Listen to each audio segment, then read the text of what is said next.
দর্শক স্বাগত জানাচ্ছি যমুনা টেলিভিশনের বিশেষ আয়োজন ডক্টরস অন কলে। আপনাদের স্বাস্থ্য বিষয়ক নানান প্রশ্ন এবং সবকিছুর তাৎক্ষণিক সমাধান নিয়ে আমাদের এই বিশেষ আয়োজন। আপনাদের সাথে পুরো আয়োজন জুড়ে সাথে থাকছি আমি ডাক্তার সিদ্রা ইকবাল। আমাদের এই আয়োজনে থাকছেন দেশ বরেণ্য এবং আধুনিক চিকিৎসা বিজ্ঞানে দক্ষ চিকিৎসকরা। আজ আমাদের আলোচনার বিষয় সারা দেশে চর্মরোগের প্রকোপ। আলোচনার জন্য আমাদের সাথে অতিথি হিসেবে আছেন চর্মরোগ বিশেষজ্ঞ ডাক্তার আবু নাসের, উপপরিচালক বাংলাদেশ মেডিকেল বিশ্ববিদ্যালয়। আমাদের বিশেষজ্ঞ চিকিৎসকের পরামর্শ পাওয়ার জন্য ফোন করুন 982405 নম্বরে। স্যার, আপনাকে স্বাগত জানাচ্ছি ডক্টরস অন কলে।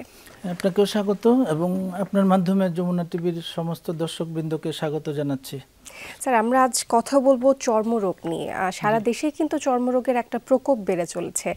তার নানান কারণ এক একজন বলছেন, হতে পারে আবহাওয়া, পরিবেশ বা পরিবেশ দূষণ, যাই বলি না কেন, তবে চর্মরোগ কিন্তু এখন অনেক বেশি বেড়ে চলেছে, বিশেষ করে শিশুদের ক্ষেত্রে। তো একটু আপনার কাছে জেনে নিতে চাই, কি কারণে আসলে চর্মরোগের প্রকোপ এত বেশি বেড়ে চলছে? ধন্যবাদ, আপনাকে অত্যন্ত গুরুত্বপূর্ণ একটা প্রশ্ন করেছেন।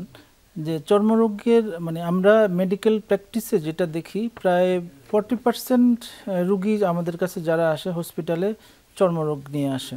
এটা শুধুমাত্র শিশুদের জন্য তা না, শিশু, বয়স্ক সব বয়সেরই বেশি আসে। তবে এখন দেশব্যাপী যে চর্মরোগটার প্রাদুর্ভাব দেখা দিচ্ছে, আমরা সেটা কমন একটা রোগ আছে স্ক্যাবিস।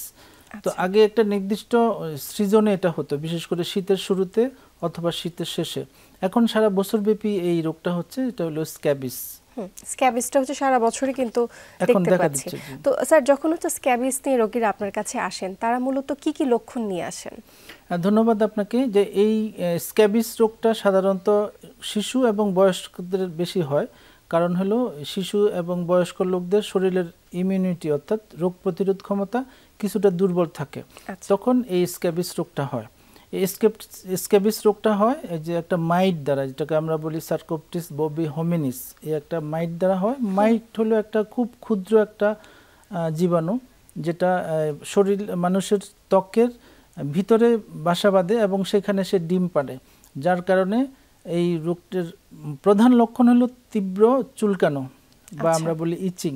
তো ইচিংগুলো একটা নির্দিষ্ট জায়গায় হয়, বিশেষ করে আমরা দেখি যে ফিঙ্গার ওয়েবগুলোতে হয়, তারপরে নাভিতে হয়, তারপরে তার থাইতে হয়, রানে। এবং এটার মেইন লক্ষণ হলো রাতের বেলা বেশি চুলকায়, আর শিশুদের এবং বয়স্কদের অনেকের এক্সটার্নাল জেনিটালিতে চুলকানো হয়।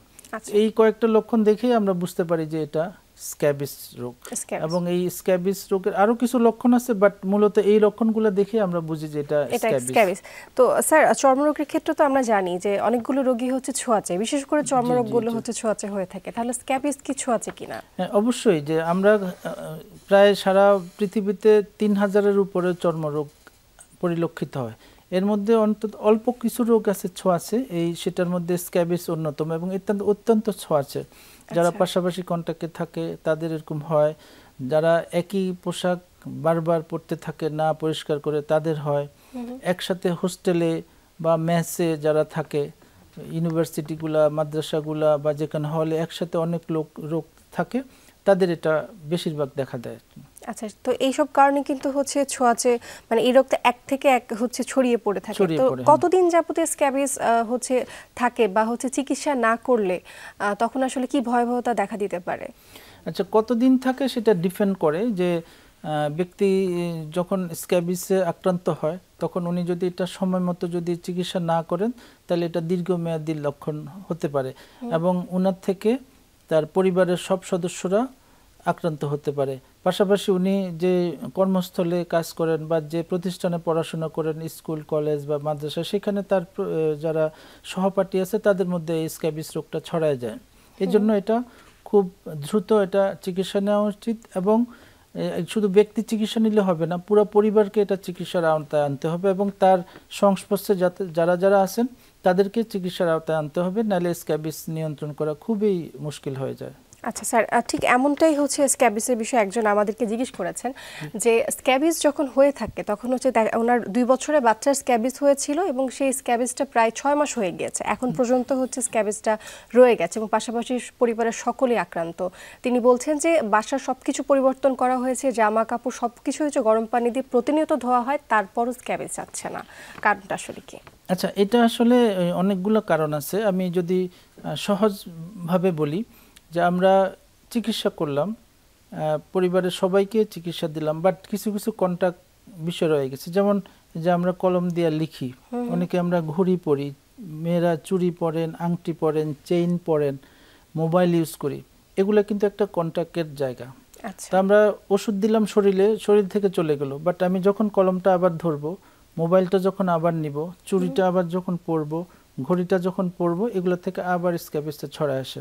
অথবা যে প্রতিষ্ঠানে যে শিশুটা পড়াশোনা করে, কোনো স্কুলে বা মাদ্রাসায়, তখন তার সহপাঠীদের মধ্যে কারো থাকে, সে ভালো হয়ে গেল, বাট তাদের সাথে অনেক সময় বাচ্চারা হ্যান্ডশেক করে, কোলাকুলি করে, পাশাপাশি বসে গল্প করে, সেখান থেকে আবার সে বইপত্র, ব্যাগ এগুলো নিয়ে যাচ্ছে, সেখান থেকে হচ্ছে। ইভেন এটা না যে আপনারা যারা ছোট ব্যাগ বা পার্স বলি, এটা ব্যবহার করেন, এটা তো কিন্তু থেকে যায়। এখন এটা তো ধোয়ার উপায় নাই, আমরা জামা কাপড় বিছানা চাদর ধুয়ে ফেললাম, বাট এই ব্যাগটা তো ধোয়ার কোনো উপায় নাই। এটা যখন আবার ইউজ করবেন আপনি আবার হবে, তাহলে এটা কি করতে হবে, একটা বড় ড্রামের ভিতরে বা একটা বড় বাস্কেটের মধ্যে আপনার 5-6 দিন রেখে দিতে হবে, তাহলে জীবাণুটা মারা যাবে, তখন এটা নিয়ন্ত্রণযোগ্য হবে। স্যার, আমরা কথা বলছিলাম স্ক্যাবিস নিয়ে এবং আপনি জানালেন স্ক্যাবিসের ভয়াবহতা আসলে কতটা বেশি, এবং পাশাপাশি আমরা একটু আগেই কথা বলছিলাম যে বিএমইউতে এখন হচ্ছে 60% কিন্তু স্ক্যাবিসের রোগীরাই কিন্তু আসছেন, আপনি বললেন। তাহলে স্যার, এই যে এত সংখ্যক রোগী হচ্ছে বেড়ে চলছে, তাহলে সেই ক্ষেত্রে আমাদের একটা সলিউশন কি হতে পারে বা এটা সমাধান কি? আচ্ছা, আমরা যদি সমাধানের কথা চিন্তা করতে যাই, তার আগে আমাদের সবাইকে স্বাস্থ্য সচেতন হতে হবে। যখন একটা রোগ হয়, এই যে রোগটার পিছনে অনেকগুলো কারণ থাকে, যেমন আমাদের ব্যক্তিগত খাদ্যাভ্যাস, ব্যক্তিগত আমাদের হাইজিন, আমাদের লাইফস্টাইল, সবগুলা মিলে। আচ্ছা, এখন আমরা যে টপিকস নিয়ে আলোচনা করব, যেমন স্ক্যাবিস যখন হয়, এটা প্রথমে বলছি যেটা অনেক ছোঁয়াচে, তখন তার কন্ট্যাক্টগুলোকে আগে আমরা করব। যেমন একটা ফ্যামিলিতে যখন স্ক্যাবিস হয়, তো আমরা প্রথমে বলি যে তার চিকিৎসা করতে হবে, পাশাপাশি তার কন্ট্যাক্টটাকে অ্যাভয়েড করতে হবে। সে যদি এই স্কুলে বা কোনো প্রতিষ্ঠানে পড়ে, তার সহপাঠী যারা আছে তাদের অভিভাবক আর শিক্ষকদের বলে তাদেরও চিকিৎসা করার ব্যবস্থা করতে হবে, যাতে ও ভালো হয়ে গিয়ে ওখানে ওই প্রতিষ্ঠানে গেলে ওদের থেকে আবার সরানোর সম্ভাবনা না থাকে। তারপরে সামাজিক যে আমাদের মধ্যে যে বন্ধন আছে, যেমন আমরা বিভিন্ন সময় বিভিন্ন জায়গায় বেড়াতে যাই, তো অন্তত 2 সপ্তাহ আমরা বলি যে আপনারা যাদের স্ক্যাবিস হয়েছে আপনারা বেড়াতে যাবেন না, বা আপনাদের বাসায় যাতে কেউ বেড়াতে না আসে। এটার কারণ হলো আমরা যে সোশ্যাল যে কন্ট্যাক্টটা, এটাকে আমরা চাচ্ছি যে বন্ধ করতে। 2 নম্বর হলো যে আপনার যে চিকিৎসা, সময় উপযোগী যথাযথ চিকিৎসা। অনেকে কি করে যে আমরা চিকিৎসা মানে রোগ যেটাই হোক, হয়তো স্ক্যাবিস হলো, সে ওষুধের দোকান থেকে নিয়ে আসলো, অনেকে হয়তো বুঝে ওষুধ নিল, অনেকে বুঝে ওষুধ নিল না। স্ক্যাবিসের মধ্যে হয়তো বা ফাঙ্গাসের ওষুধ হলো, অথবা একজিমার ওষুধ পড়ে গেল, তখন কিন্তু স্ক্যাবিসের এটা বেড়ে যায়। স্যার, স্ক্যাবিসের ক্ষেত্রে কিন্তু ঘরোয়া উপায়ে কিন্তু অনেক চেষ্টা করে থাকেন অনেকে, যে হলুদ গায়ে মাখা বা হচ্ছে অন্যান্য হচ্ছে অনেক কিছু উপকরণ দিয়ে হচ্ছে স্ক্যাবিস দূর করবার জন্য কিন্তু চেষ্টা করে থাকেন, সেগুলো আসলে এটা টোটালি অবৈজ্ঞানিক, এবং এটা মেডিকেল সায়েন্স এটাকে অ্যালাউ করে না। কারণ আমরা যেটা দেখি, স্ক্যাবিসটা যদি আপনার ইনফেক্টেড হয়, তাহলে তার অ্যান্টিবায়োটিক লাগবে আগে, তাকে সেকেন্ডারি ব্যাকটেরিয়াল ইনফেকশনটা দূর করতে। তারপরে তার চুলকানো যেটা বা ইচিং, এটাকে নিয়ন্ত্রণ করার জন্য অ্যান্টিহিস্টামিন লাগবে। তার শরীরে যে কন্ট্যাক্টগুলো দূর করার জন্য তাকে পারমিথ্রিন জাতীয় একটা ক্রিম আমরা ইউজ করি, এবং সেটা সঠিক নিয়মে সঠিক মাত্রায় ইউজ করতে হবে। সাধারণত আমরা 1 সপ্তাহ পর পর ইউজ করি, কেউ কেউ অথবা মাত্রা ভেদে, তার যে রোগের যে বিস্তার ভেদে হয়তোবা একাধিক 1 সপ্তাহে টানা 1 দিন 2 দিন 3 দিন দেওয়া লাগতে পারে, অথবা 1 দিন দিলেও হয়ে যায়। পরবর্তী সপ্তাহে আবার, কারণ এটা একটা মাইটের কারণে হয়, মাইটটা ত্বকের গভীরে ঢুকে সে ডিম পাড়ে। তো আমরা মাইটটাকে মারলাম, কিন্তু ডিম থেকে আবার সে নতুন করে মাইট জন্ম নিতে পারে। সে মাইটটা যাতে মারা যায়, সেজন্য আবার 1 সপ্তাহ বা 2 সপ্তাহ পরে আবার রিপিট করা লাগতে পারে। এই নিয়ম কানুনগুলো অনেকে মানেন না, হয়তোবা 1 সপ্তাহ ইউজ করলেন, চুলকানো কমে গেল, হয়তো শরীর থেকে মনে করলো যে চলে গেছে, সে ওষুধ বন্ধ করে দিল, পরবর্তীতে দেখালো পরের সপ্তাহে আবার হচ্ছে। এই জন্য সমন্বিতভাবে বৈজ্ঞানিক উপায়ে চিকিৎসা করতে হবে, তাইলে স্ক্যাবিসটাকে আমরা ইনশাল্লাহ নিয়ন্ত্রণ করতে পারবো। আর যদি আমরা এটা নিয়ন্ত্রণ করতে না পারি, অনেকগুলো কমপ্লিকেশন দেখা দিতে পারে। যেমন তার সেকেন্ডারি ব্যাকটেরিয়াল ইনফেকশন হতে পারে, তার প্যারোনাইকিয়া হতে পারে, ইমপেটিকো হতে পারে, তারপরে ক্রাস্টেড স্ক্যাবিস হতে পারে, নরওয়েজিয়ান স্ক্যাবিস হতে পারে, তার দীর্ঘমেয়াদী কিডনিতে গ্লোমেরুলোনেফ্রাইটিস হতে পারে, রিউমাটয়েড হার্ট ডিজিজ হতে পারে, অনেকগুলা কমপ্লিকেশন দেখা দিতে পারে। এই জন্য আমাদের সময় উপযোগী ব্যবস্থা নিয়ে চিকিৎসা করতে হবে বৈজ্ঞানিক নিয়মে, এবং আমরা এটাকে সোশ্যাল কন্ট্যাক্ট দূর করে তার পার্সোনাল হাইজিন মেনটেন করে আমরা এটাকে নিয়ন্ত্রণ করতে পারি। অবশ্যই আমাদের একটা অ্যাওয়ারনেস কিন্তু তৈরি করতে হবে, এবং যমুনা টেলিভিশনের মাধ্যমে আমরা তাই চেষ্টা করছি যে আমরা যাতে এই যে মানুষের মাধ্যমে একটা অ্যাওয়ারনেস ক্রিয়েট করা, যে স্ক্যাবিসটা আসলে কতটা ভয়াবহ, এবং সোশ্যাল কন্ট্যাক্টের মাধ্যমে কিন্তু প্রতিনিয়ত বেড়ে চলছে। যার হয়তো হয়েছে তার হয়তো ঠিক হয়ে যেতে পারে কিছুদিন পর, কিন্তু সে যে কন্টামিনেটেড করে ফেললো, সে আরেকটা পরিবার কিন্তু তখন আবার আক্রান্ত হয়ে যেতে পারে। আপনি যথার্থ বলছেন যে এটা সোশ্যাল অ্যাওয়ারনেস, যে আমাদের প্রিন্ট মিডিয়া, ইলেকট্রনিক মিডিয়া, আমাদের বিভিন্ন সোশ্যাল যে এনজিওগুলো আছেন, অথবা আমাদের যে যারা ভলান্টারি অর্গানাইজেশনগুলো আছে, সবাই মিলে সম্মিলিতভাবে যদি আমরা এটাকে সচেতন করে তুলি সবাইকে, তাহলে আমরা আশা করি যে এটা অনেকটাই নিয়ন্ত্রণে চলে আসবে ইনশাআল্লাহ, অনেকটাই নিয়ন্ত্রণ হয়ে যাবে, এবং স্ক্যাবিস মুক্ত বাংলাদেশ আমরা অবশ্যই পাবো। স্যার, স্ক্যাবিস নিয়ে তো এতক্ষণ আলোচনা করলাম, এবার একটু জানতে চাচ্ছি যে বাংলাদেশে বর্তমানে আর কি কি চর্মরোগের প্রকোপ বেড়ে চলেছে? আচ্ছা, এখন যে সিজনটা এখন হলো অনেকটা হট হিউমেড সিজন। এই হট হিউমেড সিজনে অনেকগুলা চর্মরোগ হয়, বিশেষ করে যখন আমরা ঘাম হয় শরীরে, আর্দ্রতার কারণে ঘামগুলা শরীরে শুকায়। যখন শরীরে শুকায় তখন বাংলায় বলে দাঁত, বা আমরা বলি টিনিয়াসিস। এই দাঁত বা টিনিয়ার অনেক বা সংক্ষেপে অনেকে ফাঙ্গাল ডিজিজও বলে, এই ডিজিজগুলো হয়ে থাকে বিশেষ করে ভাঁজগুলোতে, যেমন বগলে, কুস্কিতে, তারপরে যেখানে আমরা জামা পরি, এইসব জায়গাগুলোতে ঘাম শুকায় শুকায় যে দাঁত হয়ে থাকে বা টিনিয়াসিস বলে। এটা অনেক মানে ছড়িয়ে যায়, এবং বিশেষ করে যারা ঠিকমতো তাদের শরীর পরিষ্কার করেন না, ঘামটা শরীরে শুকায়, একই জামা বারবার পরে, বিশেষ করে গেঞ্জিটা বা আমাদের যে আন্ডারওয়্যারগুলো আছে, আমরা যদি এগুলো ডেলি যদি পরিষ্কার না করি, তাহলে শরীরের মধ্যে এই টিনিয়া প্রাদুর্ভাব বা দাঁত হয়ে থাকে। তারপরে ইদানিং আরও একটা জিনিস হইতে, যে আমরা ডেঙ্গুর প্রকোপ দেখা দিচ্ছে আমাদের যে এই সিজনে। ডেঙ্গুর কারণে কিন্তু শরীরে অনেক র্যাশ হয়, স্কিন ডিজিজ হয়, এটা একটা হয়। তারপরে অনেকের একজিমা হয়, সোরিয়াসিস হয়, তারপরে স্ক্যাল্পে হয়, যেমন সাইবোরিক ডার্মাটাইটিস। অনেক ধরনের চর্মরোগটা এই সিজনটাতে হয়ে থাকে। তাছাড়া স্যার, যে খুশকির পরিমাণটা কিন্তু অনেক বেশি। হ্যাঁ, রাইট। এই যে খুশকির সাথে যেটা বললাম সাইবোরিক ডার্মাটাইটিস হয়, অনেকের এটা ছোট ছোট দানার মতো হয়, ব্যথা করে, চুলকায়, সেটাকে বলে আবার বলে সাইবোরিক ফলিকুলাইটিস। এগুলোর সাথে আবার ত্বকেরও কোনো সম্পর্ক আছে, যে অনেকে মনে করে খুশকি তো শুধু মাথায় হয়, আসলে খুশকি মাথায় হয় না, যে আমাদের চোখের ব্রুতে হয়, তারপরে যে এই নেজাল ফোল্ডে হয়, কানের ললিতে হয়, সাদা সাদা ফুসকুড়ির মধ্যে, এগুলো কিন্তু খুশকি, এবং এটার কারণে আমাদের একটা রোগ হয়ে থাকে যেটাকে সাইবোরিক ডার্মাটাইটিস, এটা ত্বকের ছড়াই যেতে পারে। আচ্ছা। তারপর অনেকের একজিমা হয়, যেটা অনেকে ত্বকটা মোটা হয়ে যায়, অনেক চুলকায়। হ্যাঁ, এটা হলো আমাদের একজিমা। তো এগুলো সাধারণ রোগগুলো আপনি বললেন, তাহলে স্যার দৈনন্দিন জীবনে আসলে আমরা কি পরিবর্তন করলে এই রোগগুলো থেকে আমরা আসলে বাঁচতে পারবো, বা এই রোগগুলো ছড়িয়ে পড়বে না?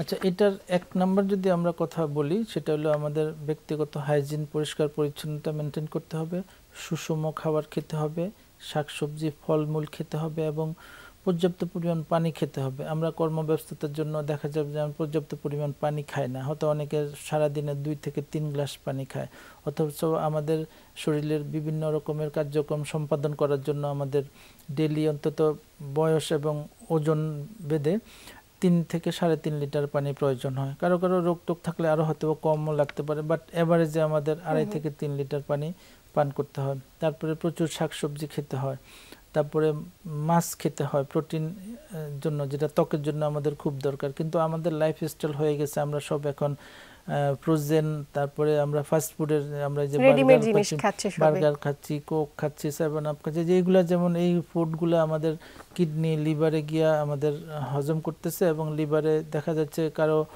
আসলেই দেখা যায় যে ফ্যাটি লিভার পাওয়া যাচ্ছে একটু ইনভেস্টিগেশন করলে। কারণ হলো আমাদের যে খাবারের যে অভ্যাসটা, এটা কিন্তু পরিবর্তন হয়ে গেছে। তারপরে আমাদের ঘুমের যে প্যাটার্নটা, যেমন আগে যেটা আমরা সকাল সকাল ঘুমিয়ে যেতাম, আবার সকাল সকাল উঠতাম, এখন হচ্ছে আমরা লেট নাইটে ঘুমাই, আবার সকালে দেরি করে উঠি। এই যে আমাদের লাইফ স্টাইলটা চেঞ্জ হয়ে গেছে। আরেকটা জিনিস হলো, বেশিরভাগ লোকের এখন আমরা বিশেষ করে যারা শহরে থাকে, হাঁটা চলার অভ্যাসটা অনেক কমে গেছে। তো যার কারণে আমাদের শরীরের যে আমাদের যে মেটাবলিজম, শুধু মেটাবলিজম না, শারীরিক কার্যক্ষমতা অনেক কমে গেছে, রক্ত চলাচলের মাত্রা, ডিস্ট্রিবিউশনটা ঠিক মতো হয় না। তো যার কারণে আমাদের যে রোগের প্রাদুর্ভাবটা বেড়ে যাচ্ছে। তারপরে বৈশ্বিক তাপমাত্রার পরিবর্তনের কারণে কিন্তু এইসব চর্মরোগ বলেন বা অনেক ধরনের রোগ হচ্ছে, সেটাও কিন্তু আমাদের মানে স্মরণ রাখতে হবে। এই সবগুলো বিষয় যদি আমরা সমন্বিতভাবে প্রচেষ্টা চালাই সবাই মিলে, তাহলে আমরা এই সব রোগ জীবাণুগুলো থেকে আমরা মুক্ত থাকতে পারবো। স্যার, এবার একটু আমরা অনুষ্ঠানের একটু শেষের দিকে চলে আসছি। আমি একটু জানতে চাচ্ছি শিশুদের ক্ষেত্রে, একটা শিশু নবজাতককে হচ্ছে আসলে আমরা কিভাবে, তাদের চর্মরোগটা বেশি হয়ে থাকে সাধারণত, এবং দেখা যায় নানানভাবে হচ্ছে আমরা তাদেরকে টেক কেয়ার করতে গিয়ে সরিষার তেল, অলিভ অয়েল এগুলো ইউজ করে থাকি, বিশেষ করে নবজাতক যারা আছে। তো তাদের চর্মরোগ যাতে না হয়, কিভাবে তাদের হচ্ছে দেখাশোনাটা করা খুবই জরুরি। এটা অত্যন্ত গুরুত্বপূর্ণ বিষয়, যেটা হলো যে একজন শিশু যখন ভূমিষ্ঠ হয়, তার ইমিউনিটি যেটা বলি বা রোগ প্রতিরোধ ক্ষমতা থাকে একদম মিনিমাম বা জিরোই বলা চলে।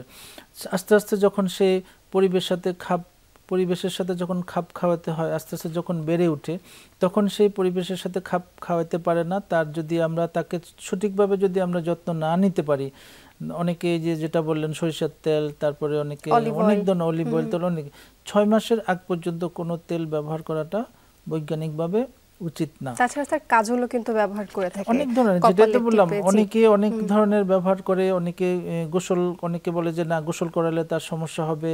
তারপরে অনেকে শরীর মুছলে অনেক সমস্যা, বিভিন্ন রকমের মানে ভ্রান্ত ধারণাগুলা কিন্তু সমাজে বা পরিবারের মধ্যে বিদ্যমান আছে। এই ভ্রান্ত ধারণাগুলোকে দূর করতে হবে এবং তাকে প্রচুর আলো বাতাসের সুযোগ দিতে হবে। শুধু আবদ্ধ ঘরে না রেখে মাঝে মধ্যে আলো বাতাস যাতে আসে সেই ব্যবস্থা করতে হবে। তাকে সুষম খাওয়া, ছোটবেলা থেকে 6 মাস পর্যন্ত যেটা বুকের দুধ খাওয়ানোর কথা, সেটা যদি সে খায়, তাহলে তার শরীরের ইমিউনিটিটা প্রপারলি ডেভেলপ করবে। তখন তার রোগ প্রতিরোধ ক্ষমতাটা সে অর্জন করতে পারবে।